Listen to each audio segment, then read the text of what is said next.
Have you heard about this personal and professional podcast? Coaching in Session with your host, Michael Rearden. They say that if you want to fight a war, you don't do it by yourself.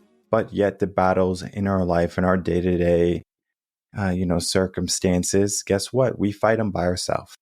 And you might think, if I'm supposed to be fighting these battles by myself, it feels like we're supposed to be alone, right? We can do everything by ourselves now, right? We can go to work, we can start our own business, we can run the business, we can make our own money, essentially. But the people who are buying your stuff, those are people, right? So people are, purchasing your service or your resource, whatever you're giving them. At some point, right? You have to ask yourself, are you truly in this battle by yourself? We have fallen away from being the social creatures that we once were. When is the last time you went out with friends and maybe you live near a forest and you go hiking and you have a campfire and some bonfire and some marshmallows and some s'mores? You make some s'mores, and s'mores are just graham crackers, marshmallows, and chocolate all together, and you make a sandwich and it's delicious. But the trick is you have to be able to roast a marshmallow perfectly. Now, if it's too burnt, okay, great, it's not that great. But if it's just right, good, right? If it's not, cooked enough, it's like, it's kind of chewy still. You want it almost to be effortless. In a sense, we look for an effortless type of relationship. We look for people who have like mindsets. We look for people who are going to be on our team, right? We look for people who almost like resonate with us, maybe have very similar energies, maybe people who are just nice to us, right? Like, you're a really nice person. Like, I don't mind being around you. Now it's like, I don't mind being antisocial. Most people, they will classify themselves as, I'm an introvert, but I can be an extrovert sometimes. And it's so funny because, most millennials probably would think that, right? Because they're one of the earlier generations to truly think a lot more, right? And I'm not saying the other generations never thought, right? The other generations would just go out and have more time, right? Go out and live world. Like they got to live in the moment really good. But then when technology came, iPhone came out and all the social media, right? I remember I was leaving high school and MySpace had just come out or something, or Facebook has just come out. And I was like, whoa, like, I don't want Facebook. I have MySpace or something, right? So I had MySpace, I think maybe my sophomore year or something, maybe even my freshman year.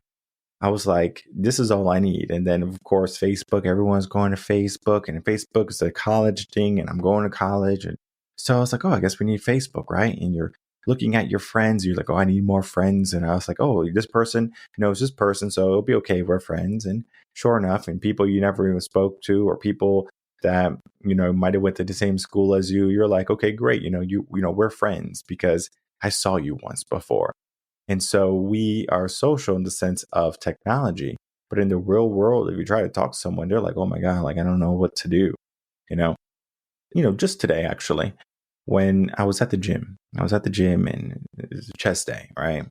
So it was interesting, right? Because I was like, all right, chest day. And typically, there's on the day I do chest days, I do my best to make sure there's not a lot of people doing chest that day.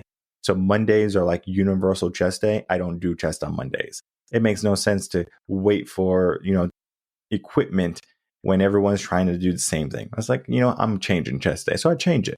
And I just find the best day to do chest. And then, of course, I have to figure out rotations and stuff like that. But either way, so I'm there. I was walking into the locker room, get ready. There was no benches available. And I was like, man, I'm talking about all of them were taken. The decline, incline, both our regular flat benches. They had some machines available, but I was like, I don't want no machines right now. So I was like, okay, let me go to the bathroom, see what's there when I got back. And luckily enough, as soon as I came out, there was one bench with my name on it. And I said, that is mine. And I went over there and I had a great workout. Now, while I was working out, there were some kids next to me. They were working out. And if I had to guess their age, they were in high school.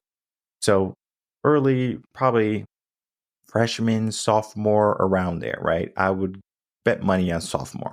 So either way, they're probably 3 guys and 1 girl. The girl stayed on her phone the whole workout, and she didn't even work out. I think she was literally just there with the guys, and she was literally on her phone the whole time, right? Talk about being social or antisocial, right? So either way, there's 3 guys there, and then it's that 1 girl, and they're all lifting on the bench, right? So they're doing their own stuff, and I'm just lifting my stuff. And well, one of the boys comes up to me and he's like, "Hey, can you spot me?" And I'm thinking in my head, sure, right? Because I'm not going to say no to spot. If you see me in the gym and you need a spot, you come see me. I'm gonna go spot you. I don't care. All right. I could be across the gym, right? You come over to me and say, "Hey, I need a spot." It's like, I got you. All right. Because I understand if you need a spot, you need a spot, right? That's just life, right? We grow together. Well, either way. So he has all these friends, and sure enough, like, I guess his friends are messing up, and I'm almost certain that's what it is, because his friends probably never have went to the gym before. So when he's trying to do his PRs and he's trying to lift heavy weight or some of his heaviest weights, the friends didn't know how to help him get to where he needed to be. Well, either way. So sure enough, I talked to him like for 5 seconds, and that's all I need to talk to someone to say, "Hey, what do you want? Like, how many reps do you want? Do you want a lift off? All right, here we go. On 3, 1, 2, 3, and here's your lift off. All right." Now, as he was, going down, no problem going down, right? Gravity is going to help you, but going up, that's a different situation, right? Because now you're fighting against gravity, right? You're fighting against fatigue. You have all the eyes of your peers and all the pressures that are going in your mind. Can I lift this? Am I going to be okay? Right? Well, sure enough, he gets there maybe about 70% of the way. Right. And he hits a wall. If you know anything about working out and spotting someone, you do not help them when they get 70% of the way and it seems like they're stuck. You do something to affect their mind to think that you're helping them. So you put your hands under the bar, right? You do not touch the bar at all. And if you do touch the bar, you touch it with like 2 fingers or something, right? And when you do that, right, the mind is like, this is a mindset battle now, right? Because he is literally touching the bar, right? I have some assistance, right? It's almost like the placebo of help, right? 2 fingers is not going to lift up, 200 pounds. Okay. Of course, you're a superhero or something like that. Sure. But, 2 fingers is not going to be able to lift it up if that person gave out 100% of their strength and power. So then that means you have to switch over your grasp and lift that bar up. Well, either way, I'm not, this is not a gym episode. This is the aspect of him being able to come over to me, ask for help, and then for me going over there and asking, "Hey, what do you need?" And then giving him what he needed. After, of course, a fist bump, good job. All his friends were kind of like, "Nice job, you killed it," things like that, right? Good supportive friends, right? He's the strongest person in the group.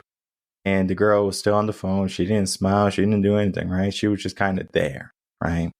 Okay, whatever, right? And I was almost tempted to pull him to the side. And I was going to say, it's good to have more than one group of friends that, that you want to grow with and you want to, see everyone grow and prosper, right? That's a good group to have. But then there's another group you should have.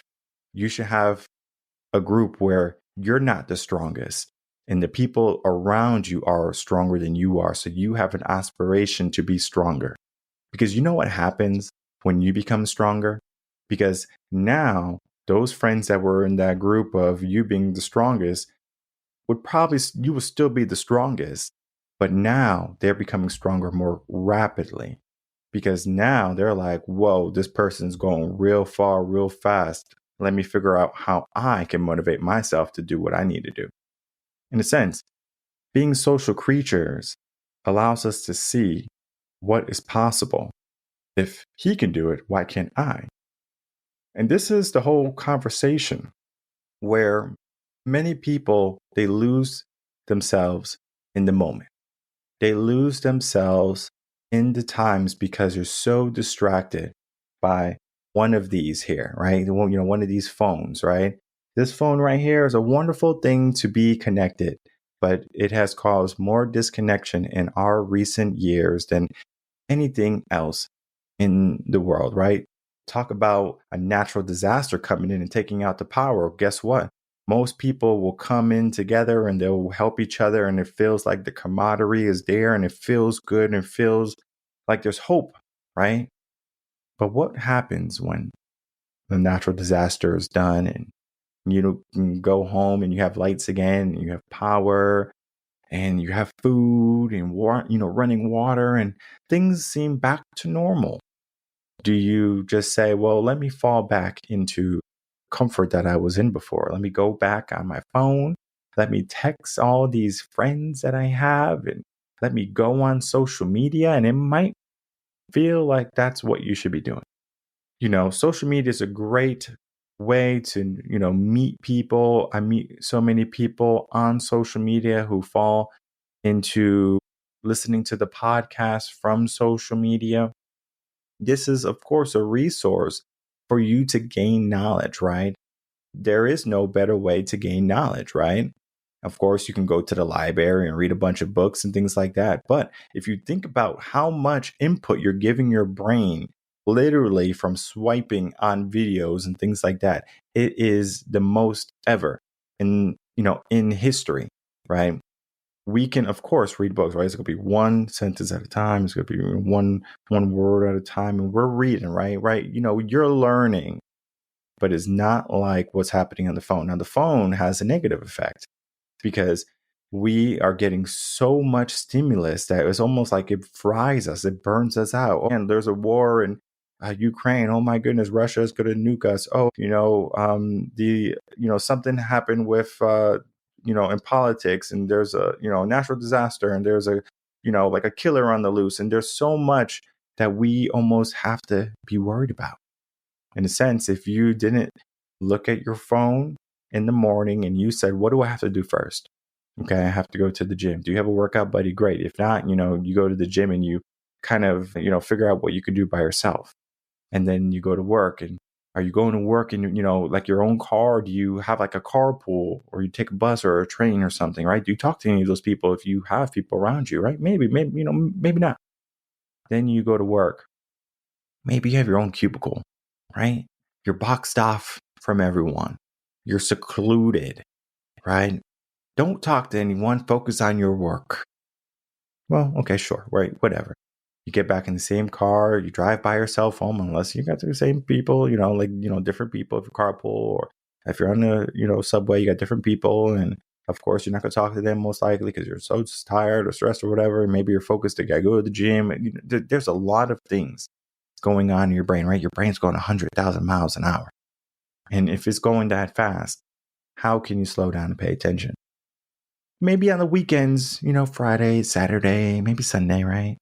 You go out with your friends and you turn up. You're like, oh, look at this and things like that. And maybe you are one of those people who you have a friend group and you just text each other every day, right? Oh, I have a problem at work, or this person did this, or, my husband said that, whatever, right? You just have this sense of, community and camaraderie, right? We all need it. What is real nowadays, right? Because we have so many people that are almost two-faced, right? It's like, oh my goodness, like, you're going for my team. You're supposed to be on my team, but then all of a sudden it's like you're doing something that is against me, right? And we forget that everyone has their own individual life. So you might support someone today, and the next day you have a falling out. So you might say, what is the reason for that fallout, right? Was it something that was always meant to be? Something that wasn't meant to work? Who knows, right? But we do have to understand that when we're speaking to people, we can either keep on speaking so we don't listen, or we can start to listen to understand more. So when people are out and they're on their phones and things like that, there's no communication going on. And one of the things that are happening in relationships, and one of the things that is one of the concerns for many relationships, is that there's not good, healthy, strong communication. We are social creatures, and we are over here being antisocial, because I will go to a party, a club, or whatever, and I'm like, I don't know anybody here. What do I do? Let me go to my phone. Let me go to my safe space. So I'm going into my safe space, and it stops me. It inhibits me from wanting to meet everyone else. And I'm not saying that you need to meet everyone, right? Because I was part of Toastmasters, and I'm part of Chambers of Commerces, and you figure out very quickly if you want to make this circle your circle, right? And your circle does not have to be big. You need maybe 5 people in your circle, right? And you could take over the world if you have the right 5 people. Now, everyone has your skill, right? You're not going to just say, well, the reason why you're in my circle is because, I like you, right? Some circles, they have to have utility, right? Now, I'm not saying that you can't have circles where you just like everyone, right? Maybe you like that they're an artist. Great. All right. Does that bring about any benefit to you? Maybe it does, right? Maybe you buy your paintings from them. Maybe they give you different insights on the world because they're thinking in a different light. There are so many different things that can happen with different dynamics of people. Because if I'm in a group of lawyers, whoa, the level of conversation typically is going to be a higher caliber than if I'm in a room full of, let's say, fast food workers. And even though, you can have a wonderful conversation with a fast food worker, again, there's a dynamic. The first dynamic is this: job titles. So I am a CEO, right? I could talk to other CEOs, and then the dynamic is I'm talking to like-minded individuals who are entrepreneurs. But then I could just talk to someone who has a 9 to 5, right? I could talk to a janitor. And my conversation is very different. And I can tell you that the conversations I'm having with them are much more wholesome than the conversations I'm having with the lawyers and the CEOs, right? Because it almost feels like it's synthetic.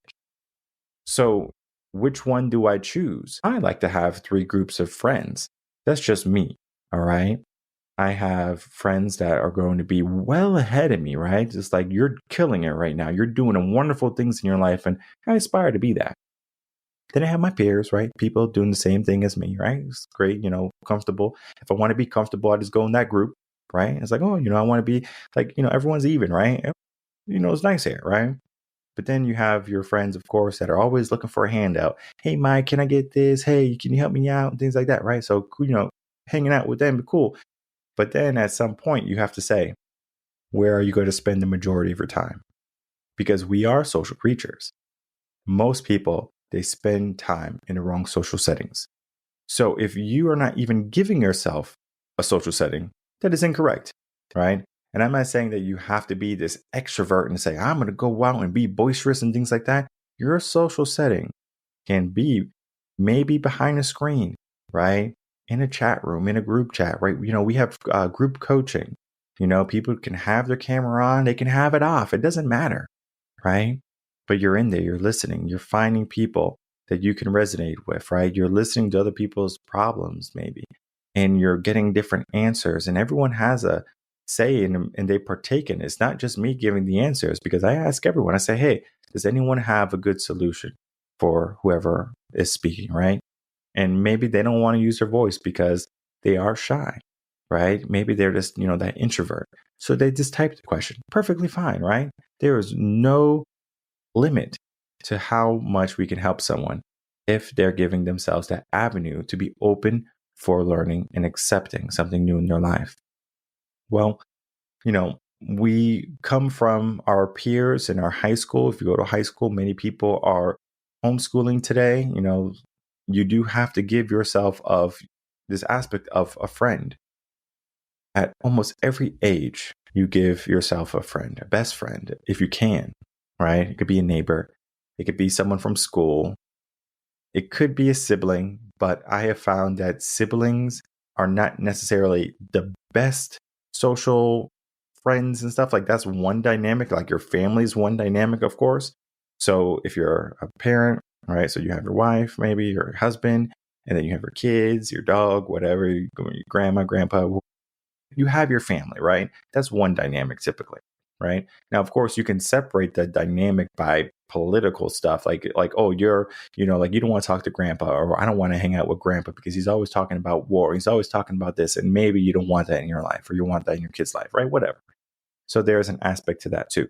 But typically, family is going to be one aspect. You need an outside thing from family. Now, of course, you can have family in your outside thing too. So, for example, let's say you join a bowling league. And the bowling league is a big bowling league. It's got 100 people, right? You can go with your brother and your sister, and you can go to the bowling league. There's going to be 98 other people in that league that you can speak with. Now, of course, you do a disservice to yourself if you say, you know what? I'm not going to talk to any of these 98 people. I'm just going to focus on my family. I'm going to focus on what I need to do, and I'm not going to be social. Okay, great. Right? You still can get far enough, right? There's an African proverb, and I love this one. If you want to go fast, go alone. If you want to go far, go together. Imagine if you had a team of people helping you with your dream. How quick could you get to that goal? For example, if you wanted to, let's say, clean your house and you have a 5-bedroom, 5-bath, and you have a nice living space, a kitchen, of course, to say 3-car garage makes sense. Well, guess what? You have to clean every single one of those rooms. How long would it take you to clean individually each of those rooms? Right? Maybe it takes 20 minutes per room, right? Let's just say 20 minutes, right? It could be 5, it could be 10, right? Just use whatever number you want. Like, don't say, Michael, it doesn't take 20 minutes to clean a room. You clean your room at any pace you want. You want to be 1 minute? Cool. Whatever. If you're cleaning at a pace of 1 minute, you're still going to have 15 minutes in your day or something that you have to spend cleaning. You got 5 bedrooms, 5 bathrooms. You have a 3-car garage. I'm considering each one of those, different areas. You have your living room and you have your kitchen. All right. You have 15 minutes, or if you want to multiply that by whatever number, that is how long it's going to take you. But if you had 15 friends, for example, you spent 1 minute doing exactly what you could have did in 15. If you want to go fast, you go together. So now we understand that if we can find the right people, we can do some great things in our life. Where do we find these people, right? These social members of our community that we need to help flourish, right? Well, of course, you can go to social media, right? You could be antisocial for a little bit. You can say, I want to be around these people and I want to do this type of thing. Great. You can go to local events. One of the things that I love and I recommend to everyone who's looking to build a stronger connection with people and to find members that they can incorporate into their own circle is to go on like walks or hikes or something, like where it's not Groupon, but it's like something where you're meeting up with, it's called Meetup, right? So you go to this meetup, and the meetup is literally like, we're going to go walk, or we're going to go ski, we're going to go do something. And sure enough, it might seem like, I'm going on this retreat with all these people, or I'm going on this event with all these people. And maybe you click it and you resonate with people. And I will say, not everyone is your person. All right. You're not going to just find someone on the street and you're single and you're going to say, you're my person, right? You got to see if that person's like truly your person. Do you have the same values? Do you have the same aspirations? Do you, do you vibe together, right? Like, is it a good fit, right? Because maybe, the person is rude and you're like, I don't like that. Like, that's a deal breaker, right? Like, being rude is a deal breaker. And I'm going to talk about like just rude in general. Like, you're so rude. But like, if you're out, like, with a waiter or something, and the waiter is just doing their job and you're just rude to the waiter, it's like, why are you being rude to the waiter? Now, of course, if the waiter warrants something that, requires your animosity, if you want to go that far, sure, right? But most waiters are not just coming in and saying, I hope you have a wonderful day, unless you go to this restaurant in Las Vegas called Dick's. But, most people are not like, hey, I'm going to make sure your experience here is terrible so you never come back, right? Because that waiter probably won't be at the restaurant for a very long time, because they understand it's about customer service. Now, I'm not saying you need to service your friends and you need to, bend yourself backwards in order for you to feel like you belong, or that someone should belong in your circle, right? It's not so much of what can they do for you as what we can accomplish together. And if you can figure out what you can accomplish together in certain groups, you are going to be more likely to do more in your day. So going back to that story with that young man who asked me for a spot, if he surrounded himself with more people who were stronger than him, he would become stronger a lot more quicker. Now, of course, we have to look at different dynamics, because of course his body has to acclimate and it has to grow. So we can't just push him to this strength, right? He has to grow into it. It takes time. Of course, with time, we can get to where we need to be. No distance, if we're making progress, will not be reached.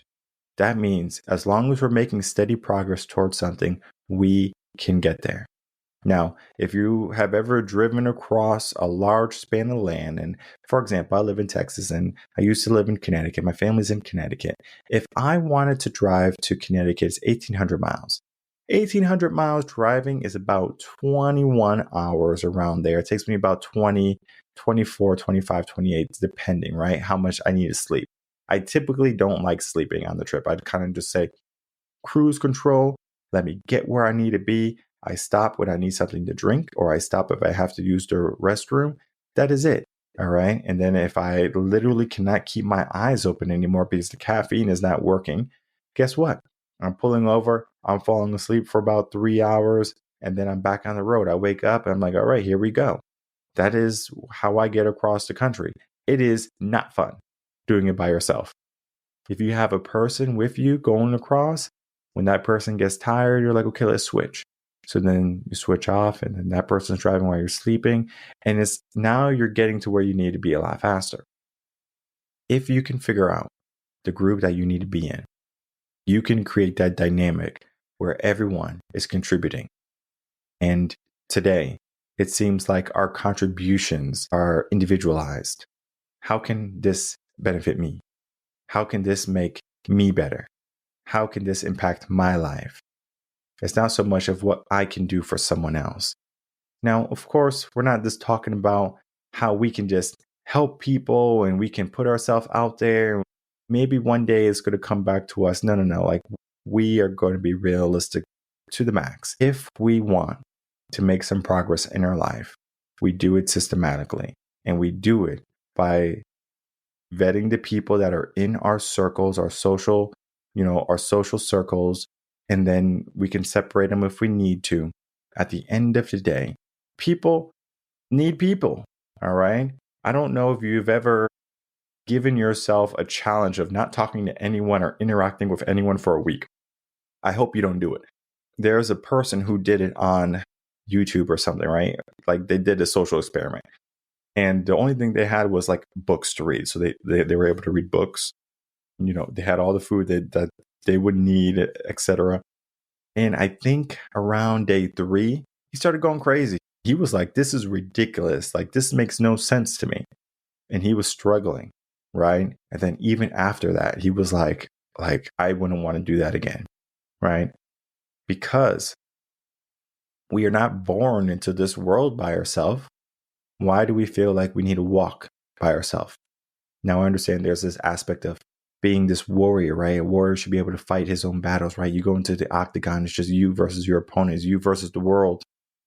We fail to see that fighter had other people train with him or her.